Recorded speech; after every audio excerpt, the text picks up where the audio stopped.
Evening, people. Welcome to BNR once again. It was James Pierce last week. It's Chris this week, and you never know, it might be Jurgen Klopp next week. Only joking before anyone gets too excited, but it's a huge welcome to Chris, the co-founder of Redmen TV, who recently got achieved a massive milestone of 500,000 subscribers. And if you reach that sort of number, you're simply good. So head over to the redmentv.com, I think it is, and check out all the amazing things that these guys have to offer. Chris, welcome to Born and Red, and how are you, my friend? Oh, good. Thank you so much for the intro. It was lovely, that, mate. You brought a tear to me eye. I was just about to say, Gene, or Saj, as you call him, Chris. I can't do that sort of intro for you, mate. Maybe one day. It's all right. Simply average. Chris, how are you doing, man? And how are you getting on with this World Cup break? It's been okay so far. It's not been even a week, has it? So it's not been too bad so far. But yeah, I was looking forward to the break, and then we won 4 games on the bounce, and I'm a bit like, oh, come on, really? Do we need to stop the footy now? We're just getting into our rhythm a little bit here, so a little bit disappointing. I'm sure everyone's feeling exactly the same, aren't we? To be honest. Yeah, you're right. Gene, what's happening? There's a new top I see. Quite like that, man. No, so I spent some money in the club shop last time. We had to get some stuff for the little one, so I thought I've seen this decent price. I thought, why not? Maybe that funds our next signing then in January. Then So it's a show that we call a game of two halves, and maybe we get to see the real Liverpool, as Chris touched on for the second part. But Chris, there was a real sense of confidence, wasn't there, going into this season? And we went to Leicester and not Wembley this season for the customary, charity shield against City. And we got to hear the Nunez chant first up, and we caused havoc amongst the City defensive line. But I don't know, were City just on the beach? I don't know. I think that kind of showed me the Liverpool that we've seen so far this season, to be honest. I mean, when you look at the Fulham game and you look at the City game, well, we've kind of struggled against teams that we're supposed to beat, and we've beaten the teams that we're not supposed to beat, all bar Napoli, of course. Your Manchester Cities, your Tottenhams and all that type of stuff, the teams that you sort of think you struggle against, we've done well against. Obviously, the second time we played Napoli, the Ajaxes and all that type of stuff. So, for me, it was just a bit of that's kind of how the season's gone. I mean, Paul's been saying it this week to me. He's like, that entire Fulham game set us up for the entire first third of the season or something, because it was just concede early, go behind, try and get back into the game, etc., etc. So Liverpool just haven't been good enough. Like, they've just not been anywhere near good enough in game or consistently through a run of games. It's been tough sledding at times. It's been hard to watch, hasn't it? But Gene, why was there a stark difference between the City game and the Fulham game? The City game, we were all over them, and what I meant about City being on the beach was mainly Guardiola does it a bit differently. He sort of settle his team into the season, and maybe we were just a fitter team. But next week, how a week in football is a long time, and it's the old cliche, isn't it? But maybe Liverpool, it was the first signs at Fulham where Liverpool looked disjointed. And whatever we were sort of working on the training field, it looked like Liverpool just weren't used to it. Look, if you look at it, it's a stark contrast between the two games, completely the opposite, intensity. We've used over the last 2 months, let's say, the same sort of words that we use: lack of intensity, aggression, players just not at the races sort of thing, and we just look lackluster. Yeah, we can accept there was injuries have played a part in this, but let's face the music. A lot of our core players who were fundamental within our side over the last 3 or 4 years were just not at the races. More so at the start of the season, but look, so as gradually as the season wore on, we did begin to see some of our players some sort of form. Bar, let's say, look, I'm not going to pick any names, right? Well, I'm going to pick a name, Fabinho, let's say, who just hasn't been really at the races and hasn't raised his game to the level which we're used to seeing, or nowhere near to the level that we're used to seeing, let's say. So look, it was a massive difference. Is it the training method? Is it because it was a compacted pre-season, let's say? All these little factors it's hard to say it's just one thing. It was more of so many little aspects all put together. Lack of not being really active in the transfer market. In everything, if you put them all together, it just came out to be a side that just looked lost, and that's what it is. Chris, our legend Sadio, I just seen the news that he's missing the World Cup. It's a real shame for him. Gutted for him as well, because he would have been an instrumental part for his nation and reaching the World Cup. And my sort of thoughts go out to him, because it would have been a massive World Cup for him personally and the nation. But he left us in the summer, and Nunez came in. But I feel that Liverpool was sort of trying to move away from a different type of play to sort of feed in the big man. So we had Harvey Elliott, even though Harvey Elliott started last season in that sort of half space role against Chelsea and did well, for the 3-4 games that he played before he got injured against Leeds. But it felt like Liverpool were going, to one stage too quickly, where we were putting Trent in even higher positions, Harvey in that space to do what he does. And it was all engineered towards feeding the big man. And maybe the big man wasn't ready early up because Bobby was playing. So we were sort of mixed between two styles, if you know what I mean. Yeah, I don't know. I don't know, to be honest with you, about that, because there was a point of the season where I sort of felt like it was Klopp's plan to move to the formation that he moved to. I kind of feel that the midfield was probably the problem with us playing 4-3-3. Although we had injuries all over the park, I felt it all stemmed from the midfield personally. I think Jürgen, and we've said, I mean, I'm sure you guys will have had these conversations as well as every other Liverpool fan that I've ever spoken to, about how long it takes a player to sort of get used to Jürgen's system. We've spoken about Andy Robertson, we talked about Fabinho, I needed months to settle in and stuff like that. So when it came to Nunez, I didn't think the plan was to sort of feed the big man as early as we ended up doing it. I think the injuries were sort of part of the problem that ended us up getting sped to that, if you know what I mean. Because, I think the plan would have been probably post the World Cup, maybe start to get Nunez in every week, maybe get a few games in between. But because of all the injuries, he's been kind of put in there early. And I felt the reason that we went from the 4-3-3 to a 4-2-4, 4-4-2, 4-2-3-1 into a formation, maybe, whatever. Tried everything because out. because the midfield was playing crap, to be honest with you. And because we didn't have anyone who could play in Fabinho's place at a high level, it meant that we had to drop a second person next to him, or alongside Jordan Henderson at times. So I felt that sort of was like, oh my God, we're leaving a massive hole down the middle of the pitch. Everyone's scoring by going through the middle of the pitch at us. Throw an extra body in there, and that's kind of set everything off balance a little bit. And then it wasn't until Fabinho started to hit maybe a little bit of form when we were able to go back to the 4-3-3. We just decided to put Nunez on the left-hand side. I thought, but it's sort of, as Saz said, it was everything all at once. I don't think you could possibly ever think, oh, this is going to happen. Well, if that happens, I can do this. But it was like, well, what do you do if this happens, etc. And you're like, well, I've got no fucking idea, to be quite honest with you. Yeah. That's kind of how it went down. Yeah, look, Gene, as Chris touched on, everything came at once. But don't you think the onus is on the management then to sort of provide a bit more support to the midfield, like Chris said? If Fabinho is getting exposed, if he has to cover a lot more ground than he was doing last year, there's simply too many gaps in midfield where anyone is bypassing. And we even saw it against Palace when Nat Phillips was playing. And it was the first moment where Klopp was just going absolute berserk. I think it was Fabinho on that night.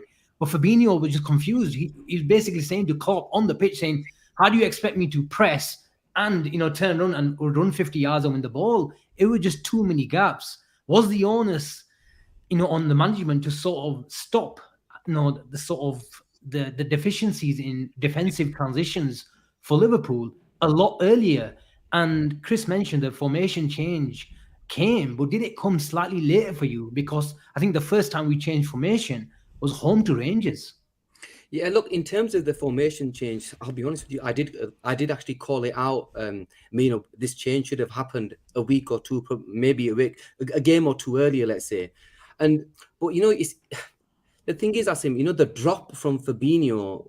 Okay, I can accept a drop from about there to about there. His drop was huge. Like, he looked a completely different player, especially at the start of the season. He looked like a player that you couldn't recognize this Fabinho. And yeah, look, to an extent, I can accept that. You know what? He did need help in there. There was times where he felt a bit alone. And Chris will know, I actually went to town on Fabinho in one of my videos that, one of the shows that I did. He's aware what I said. So, but look, maybe I was a bit slightly harsh on him, but Asim, this is Fabinho who, he's one player who, out of all our players is in his prime. The other players have got slightly, they were younger. Some of them are towards 31, 32.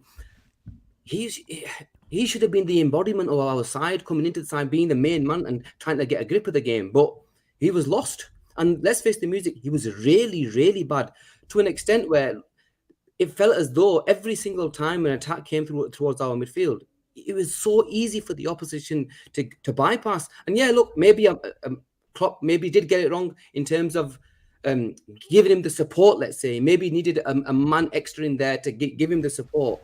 But ultimately, Asim, he was just completely off the mark in terms of his play. And look, not just him. I'm not going to go completely just call out. There was a load of other players at that time. That Van Dijk wasn't at the races. Trent wasn't at the races.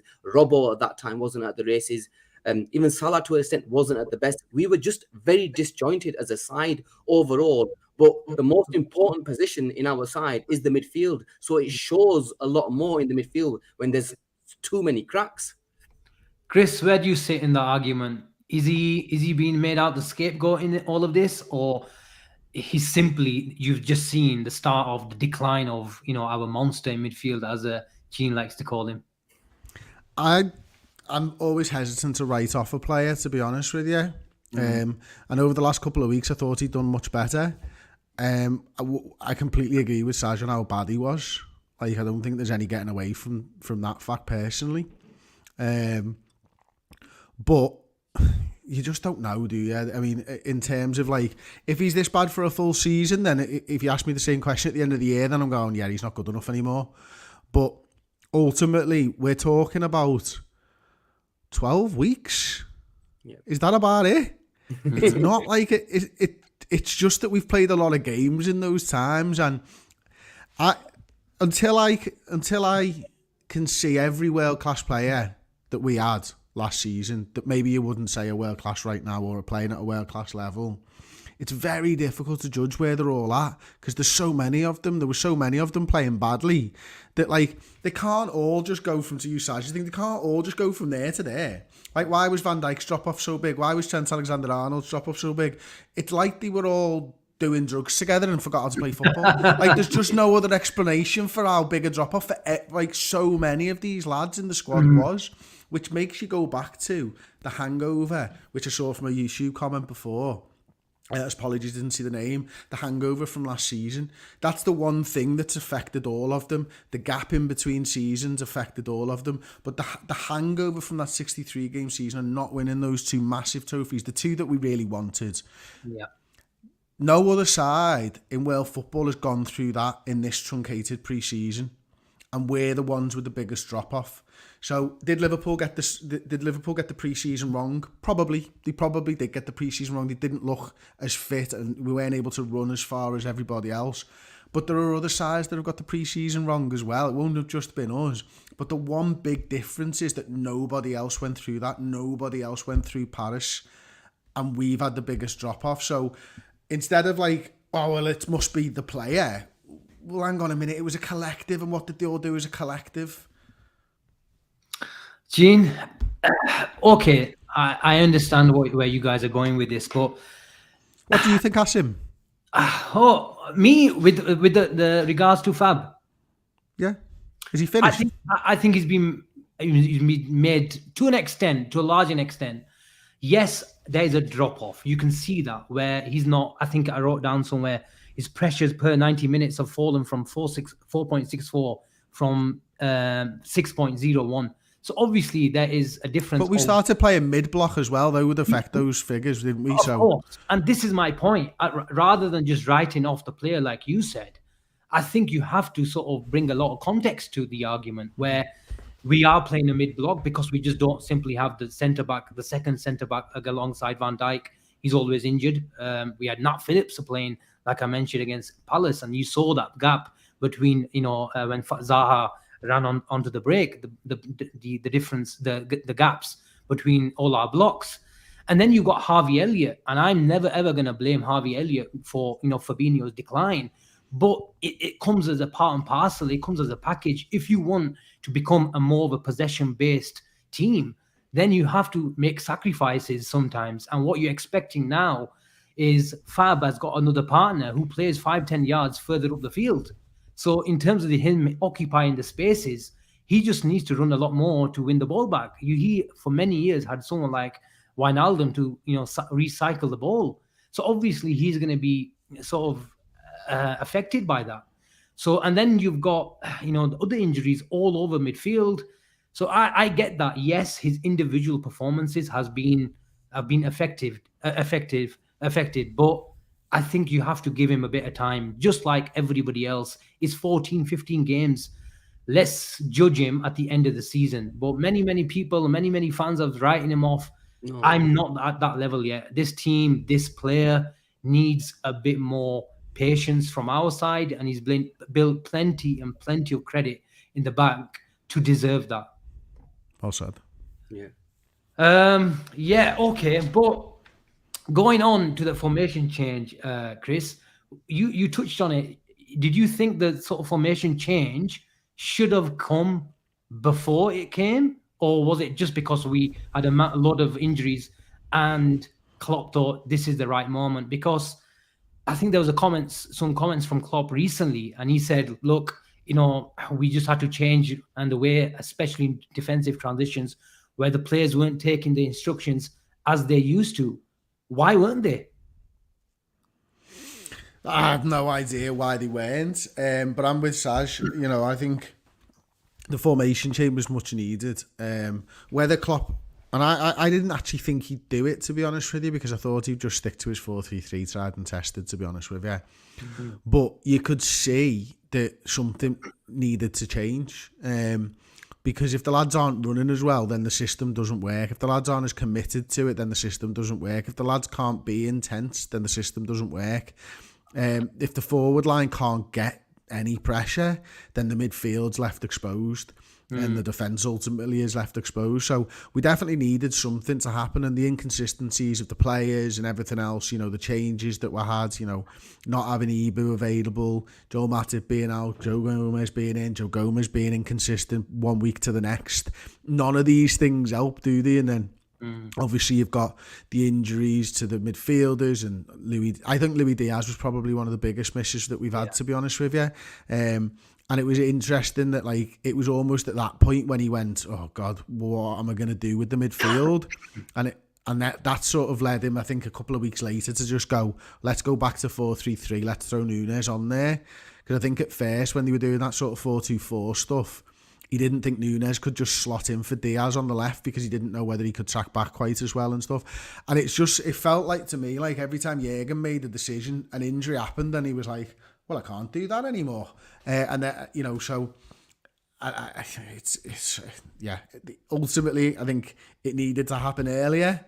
But also, every time he made a decision, something else went wrong. Gene, the formation change came and it looked really well. It really looked structured. And not only we changed the formation, we also changed the way we build up. Normally, a Jurgen Klopp side likes to build up in a 2-3-5. Now we're building up in a 3-2-5. And it was really helping and protecting, if you like, Trent. All the noise was he can't defend, which is a lot of, I don't want to swear, I'll get told off. Who tells you off?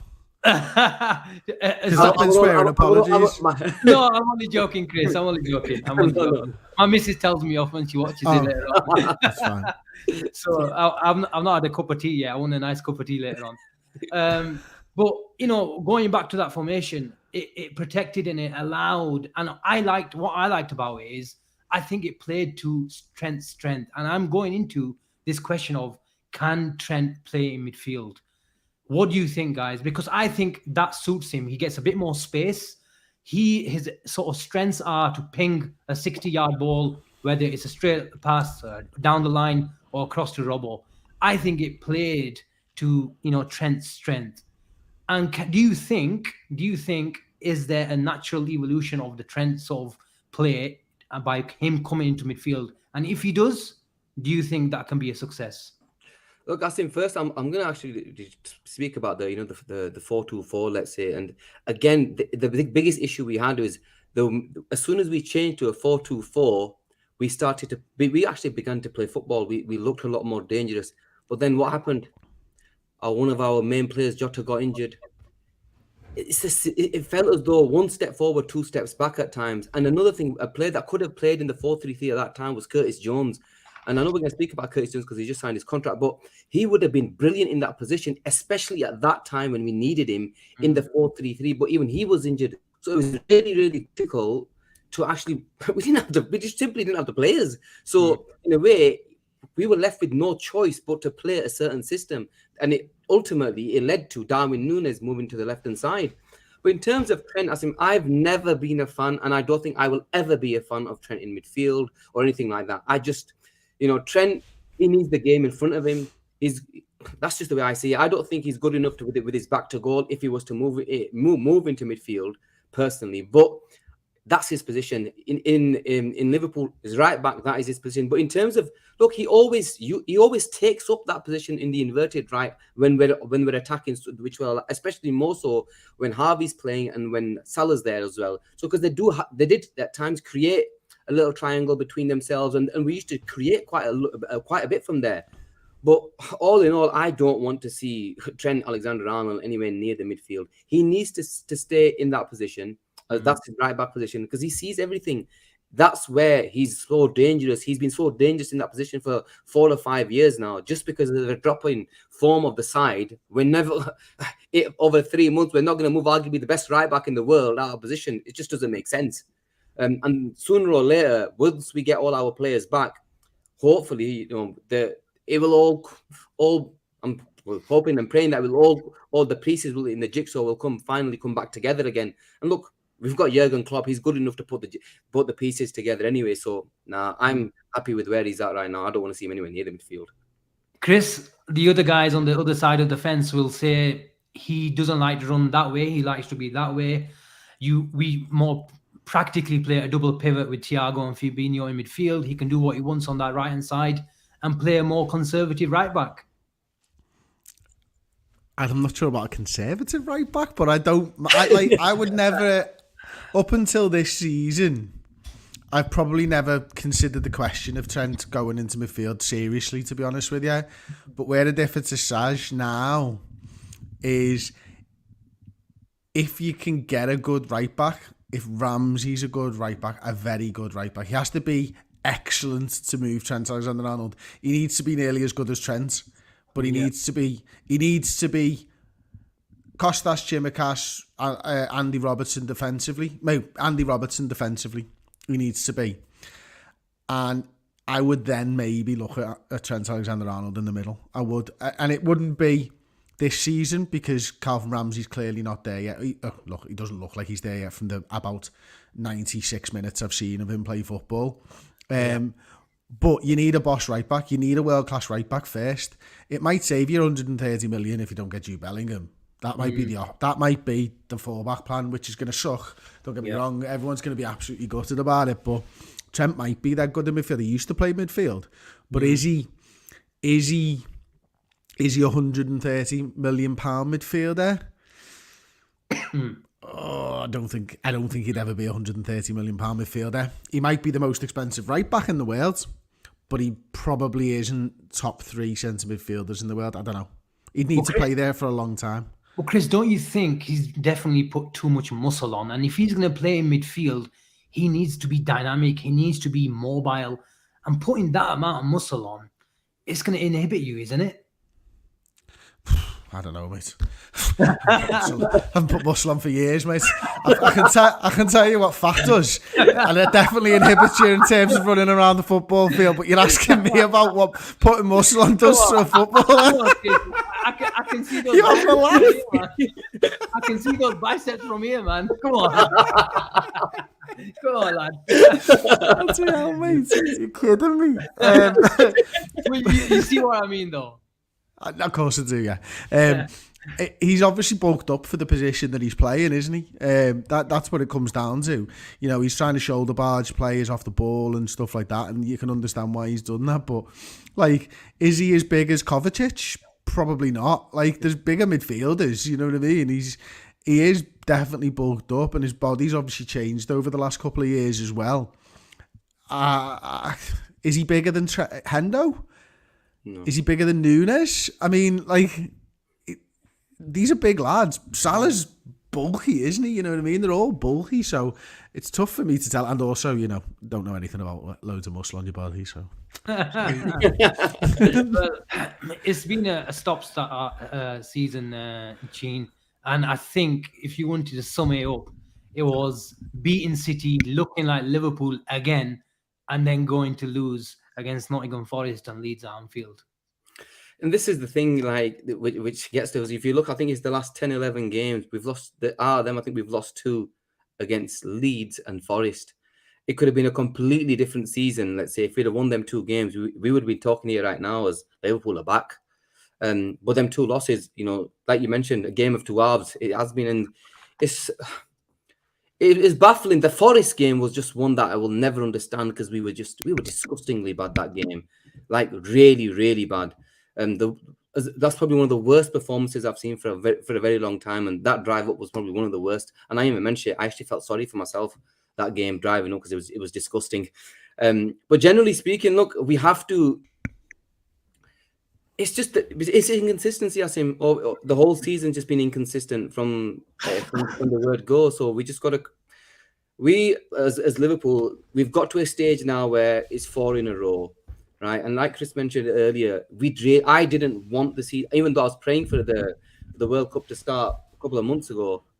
Now I just didn't want it to start at all. I think finally we found a way of playing with Nunez on the left-hand side. We began to score goals. We ain't conceding as many. And we finally look like a side again. And if we could have got a couple of more games and a few more, Jones is back now, a few of the players are coming back, getting a lot fitter now, I felt as though we could have gone in. But look, it is what it is. You know, and we'll come back. Hopefully we'll come back stronger. I think we will with the players coming back because Diaz has been in a massive miss. And with him coming back, it's huge. Chris, Gene mentioned that Nunez, we're beginning to see him on the left-hand side, and we reverted back to a 4-3-3 now recently. Are you slightly concerned, although the big man has been absolutely brilliant, you know, on whether he's been starting or coming off the bench, he's been a nuisance for any defense. Should we be slightly concerned about the workload that he needs to put in? Because I feel like when I watch him play, you feel like Klopp and the management team really want him to stay narrow and between the sticks and sort of keep him as close as possible to Salah. But then also he needs to, and he does it, and he rolls his sleeves up and he puts a shift in, no doubt about it. But you want him to stay narrow, and it gives you a feeling where it puts too much onus on Robbo down that left-hand side. And you saw it a bit against Spurs where he had to keep running back and chasing back, a role where it was more suited to someone like Sadio. Yeah, I think ultimately, we probably all sat here and everyone watching knows that Nunez isn't a left winger, you know, but he's doing a job for the team, and that's a good thing when you've been brought in for that much money in your first season and you're willing to do a job for the team. You're not the big I am and all that, which is good for us. The fact that he can do it, I think, is important as well, because I think we all know that Klopp likes tactically versatile players. If he was just the number 9, I'm not sure Klopp ever would have just signed him anyway, because he likes players that can play across the front three. If there's an injury, someone can move out there and someone can go in the centre, etc., etc. So I think that's something that Klopp knew, and I think we knew from watching him at Benfica that he likes to drift to that left-hand side anyway. He's sort of doing the reverse of that at the moment, isn't he? And it's down for me to to Bobby Firmino, why he's able to do that, and the positions that he takes up on the field. And I think we've all spoken over the last however many years of having Bobby at the football club about the virtues that he brings to any footballing side. So I won't labour the point, but it allows Nunez to come central. It allows Nunez to get close to Mo Salah, as you mentioned. And yeah, I think we should probably, I don't know whether concern's the right word for me, but I think, we don't want him out there on that left, but Luis Diaz is our left winger. We know Luis Diaz is our left winger. What we need to see is how Darwin Nunez plays as centre forward with Luis Diaz on the left and Mo Salah on the right. That's what we need to see. That's what we need to see the evolution of, is this front line. Yeah. But we're unable to do that at the moment, so Klopp's found the way to win, and that's when we were talking before about should he make the changes. He's made the changes and it's allowed us to get 4 wins on the spin. He's going to stick with that until he gets his players back. At that point, that's when you need to find out where Liverpool are going to go for the rest of the year, for me. Yeah, anyway. well said. And even, sorry, you mentioned Luis Diaz. If anything, Jota's probably going to be playing there ahead of him. Obviously, he went out as well. So there's a couple of players that would actually play in that position before even Nunez has a chance of playing in that position. It's just the unfortunate thing that both of them are out at the same time. Yeah, 100%. You even saw Diaz carry Liverpool as part of the first part of the season, as Newcastle game, Palace game, even when Nunez went off. He was absolutely brilliant in that second half, a real live wire. And you're going to miss that quality, aren't you? But you both mentioned that you didn't really want the break to come, but it came, and the players head off. But I just took a quick look at the fixtures. And what do you think of the first sort of 7-8 games? We've got City away in the Cup when we come back. Then we've got Villa away, Leicester at home, Brentford away, Brighton away, Chelsea at home, Wolves, Everton, Newcastle, and then home to Madrid. It's not a really difficult start, but there are some good teams in there. But if we play like we did the first half of the season, we're only going to get a win against Chelsea and Madrid. We're going to lose all the bloody others. Exactly. It's mad. You're right. It's mad though that like we play City in the same week as the World Cup final, and ours is going to be a bigger game than the World Cup final, by the way. In the Carabao Cup 4th round between Liverpool and Manchester City, it's going to be massive. And what are we taking? About 5,000 fans. 5,000. That's going to be posh. Like those away days when you get a massive allocation in a rival's ground are the best, aren't they? Because you can really, it's easy enough to drown out the City fans anyway at the best of times, but taking double the amount, or close to treble the amount of fans that you take on a normal Premier League match, that's going to be amazing. So I think there's going to be a lot of people scampering for those tickets, of course, and rightly so. But in terms of the games coming back, look, I wasn't happy that Liverpool had the break, but I was also very much aware that I think Liverpool will be a better side for the break. And those two things can mutually sort of exist at the same time, can't they? Because, yeah, we were in good form, but like we're going to be in better form if Diaz and Jota come back. We're going to be in better form if Matip's available. We're going to be in better form if, Kurt Jones is that bit fitter and everything else. So, although, yeah, as a football fan, I was a little bit disgruntled about the World Cup, shall we say, being on at the time when we've just hit form. Yeah. We're also going to be better in 6 weeks' time, and that's even more important for me. With regards to Jota, Chin, Diaz, I think, is doing some light training already, so he should be fit when we return after the World Cup. Jota, when are we going to see him? Look, I think he's going to be a lot longer from what we're hearing or whatever. I don't exactly know when he's going to be back. I don't think there's an actual date or timeline. But personally, from what I think, I don't think we're going to see him before Feb anyway. I think maybe you're talking March for what the extent of some of what I've been hearing anyway. But you never know. But I don't think he's going to be back anytime soon. But look, Diaz coming back will be huge for us. Jota's just been a massive, massive miss. We needed him, and he just gives us something he gives us something completely different to any of our players. He gives us directness, aggression. His pressing is just on a different level. And he's a live wire and he'll just get you goals. So we missed him a lot in this time that he's been off. But yeah, look, in terms of time, I'm not really too sure when he's going to be back. I don't Chris, know. You're a man of sources. Do you know? Have you heard anything? No, mate. You know what, my sort of thing is I just love the footy, mate. I just love the footy. The noise around the footy is like, after a while, it just starts to get to be like the transfers and all that type of stuff. I just live for the footy. I live for analysing the footy, watching it again and looking for things that you can spot. Like, in some regards, I like to think of myself as a really shit Jurgen Klopp, in that, like, when Jurgen puts them in the team, I'll be like, right, there we go. Whereas Jurgen's like, this, because Jurgen literally says, doesn't he, goes like, I'll wait for the sports scientist to tell me you can play, and I'll wait for Jurgen to tell me if he's in the starting 11, and I'm kind of happy with that, like, you know what I mean? I love that. I love that. But moving on, we've heard some news today about Curtis Jones signing up a new contract. I had a look. I didn't know how many years he's got left on his contract, but correct me if I'm wrong, but I think the existing contract was already up until 2025. So it's obviously new, improved terms. And I don't. Any of you guys can take this, but it's a real indication of belief and trust from Klopp and his management team.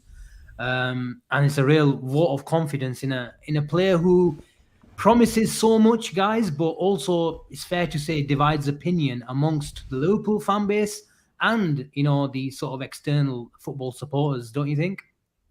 Yeah. I'll say, to be fair, look, Jones is one of them where it's definitely divides opinion amongst, especially our fan base. I think everybody knows he's got the talent, he's got the skill, he's got the architecture. When in terms of when he's on the ball, he's fantastic, and he's one player who can actually beat a man and progress up the field very, very quickly. And we've seen that over the last couple of years.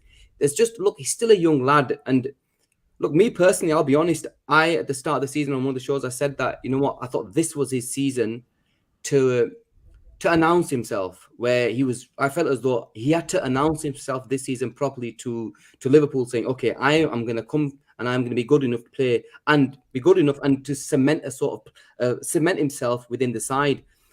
And that injury didn't do him any good at all. And then look, is he been a bit unlucky? He had that weird eye injury at the start of last season as well. So it's just unlucky that he's never really had a real run of games, because the quality is there. Yes, look, we know there's aspects of his game where he holds onto the ball a bit longer than they normally should.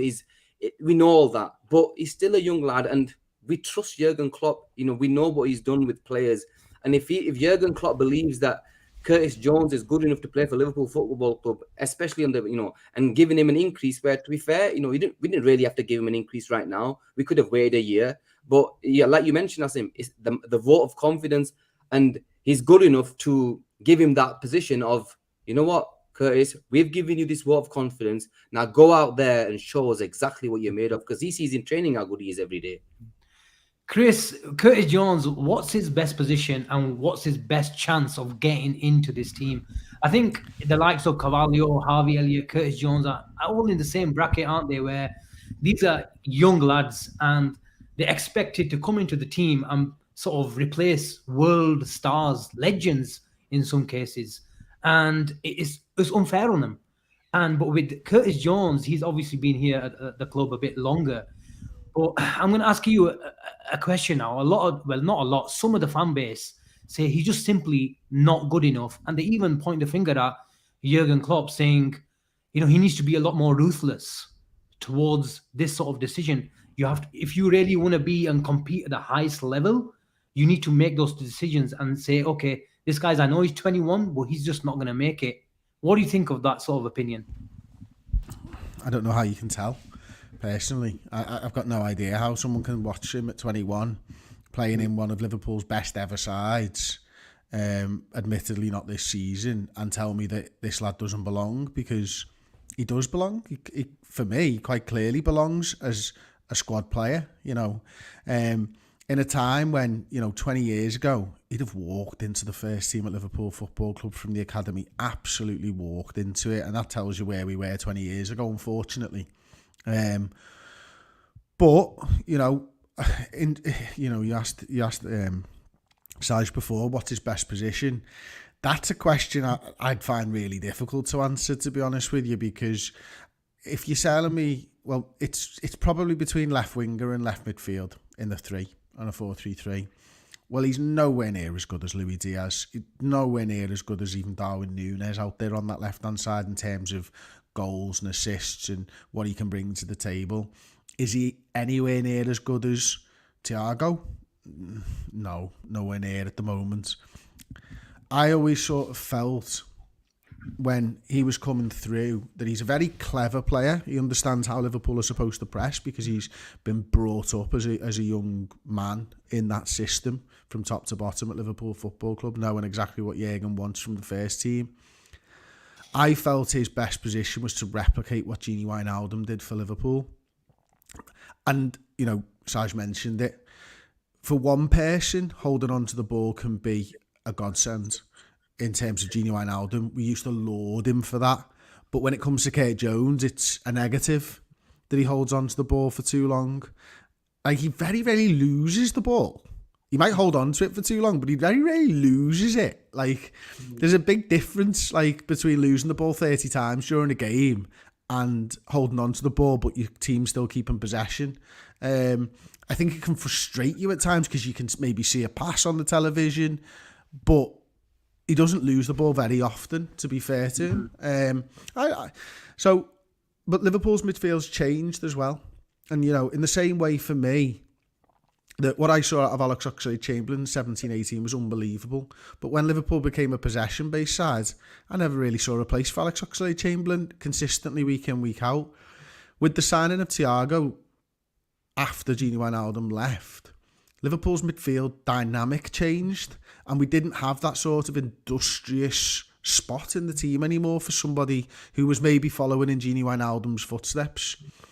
There might still be a place for him in the future, but if you're comparing apples with pears, Thiago to Kurt Jones, it ain't apples with apples, it's apples to pears, isn't it? So it all of a sudden becomes like, well, hang on a minute, how can you frame that he fits into this side? He's not Thiago. Yeah, there's not many in world football that there are, but there might be a time when the midfield dynamic changes and Kurt Jones has got the skill set that we need. Yeah, well said. Well said. I think only time will tell. Time will tell, and I think it came across from his own comments on his own Twitter page that, you know, I think he touched on that he needs to deliver now, and if he recognises that he needs to develop, but fingers crossed that he just needs to stay fit. And as Gene said, one I think is an annoying eye injury, and then a few sort of knocks as well picked up in training. I think with him, you just need him to stay fit because the talent is there, no doubt. And once he stays fit, then he'll just get the match fitness required and just get up to sort of the level of fitness required to play in this Liverpool, you know, team. But yeah, going over to the World Cup then, Chris, are you going to be watching it much? I'm gonna try. I'm gonna whisper now because my wife, I've not told her yet. I'm gonna try and get out for loads of matches with the boys and watch the footy. Good idea. It's probably not gonna happen, but I'm gonna try my best. I'm not really a fan of international football, as anyone who watches Redmen will know, and I think a lot of Liverpool fans are the same, aren't they? To be fair, we're all sort of cut from the same cloth because we're so into the Reds that, you know, supporting a gang of people who basically call us murderers week in, week out doesn't ever seem like the right thing to do. But in terms of like the Euros, I went out for a couple of games and we just watched them with the lads. Laughed at some of the mistakes England made, enjoyed celebrating some of the goals that England made, you know, as well. So I just did, yeah, it's a good time to go out and have a bit of fun with people, isn't it? So I'll definitely be doing that. And the games are on at good times for us this time around as well, aren't they? Like all in the daytime, so we'll have them on in the office and then little 7:00 game in the evening if you can get out for a few beers with the boys. That's it. Gene, do I see Argentina at all? No, this is Liverpool, man. This is Liverpool. Underneath. Let me just make sure. I've got Messi Well, I need Chris. I need Messi to win this World Cup so I can put everybody up because I'm a big Messi fan. Have you been like? Have you got a Messi Twitter account where you give stick to Ronaldo Twitter accounts? Is that what it is? After the amount of fights that we've had, Chris, over bloody Messi and Ronaldo. Obviously, I was never going to go Ronaldo. He's played for Man United, so and especially with Madrid. Yeah. But yeah. Well, you're heading over, aren't you? You're heading over. I'm gonna plan is to go for the round of one Argentina round of 16. Abid said to rang me today saying that he's got one of the Brazil games, so I'm planning on going for about 3 or 4 games, hopefully, just for about 5 or 6 days. Stocked up on the. Have you done a World Cup? Then, yeah. It's free for me, Chris. I can't really say no to it, mate. No doubt, mate. I'll tell you what, like. What did you ask him, Chris? He's going to the World Cup. Is it the first time you're going to the World Cup? Yeah, All right. I've never been before, Chris, so it's my No, first. it's a bucket list thing, isn't it? Like, I think for any football fan, whether you're really an international fan or not, like going and seeing. For me, I'd hate to be with the England fans. Absolutely despise it. Couldn't think of anywhere worse to be in the world, actually, at that point. But I'd love to be in an Argentina game or a Brazil game or an Italy game, because I really like the Italian style of footy. Like, I've always have done, like that defensive style. I'd love to go and see that. They're probably my favourite international team, Italy. So I find it fascinating. I'd love to go and do a World Cup properly one day. Okay, guys, I know you probably making out like you're not bothered, but give us the World Cup winners then before you go. I think Brazil. I think Brazil are going to win it. I do. And my dark horse is Uruguay, because I think their squad is absolutely unbelievable. Someone asked me this today. Who's your biggest flop for the World Cup? I think France are going to be a flop. Like the one with the best squad, the World Cup holders, I think they're going to be a flop. Yeah, I think they'll miss Pogba, won't they? Because I think he's a tournament player. Let's be honest, when it comes to tournaments, he does perform for France, and his best form is probably we've seen in the blue shirt as well. So I just don't think the level of management in international. I know we're really spoiled, when it comes to Pep, Guardiola, and all the other managers in the Premier League. But I think the level of management is not great, and Didier Deschamps, very sort of conservative, negative. Southgate gets his own stick as well for being very, very negative as well. He deserves it. And even Portugal. So when they won the Euros, they didn't win a game, did they? Or did they draw the way through and all that? It was just ridiculous, wasn't it? It is. I think they did win a game, but they did draw a lot of games, didn't they? Like they did. I think it's written for Messi. I think it's written for Messi. I think they don't have the best team, but I think they really gel as a unit at the moment, don't they? And they're really there for each other.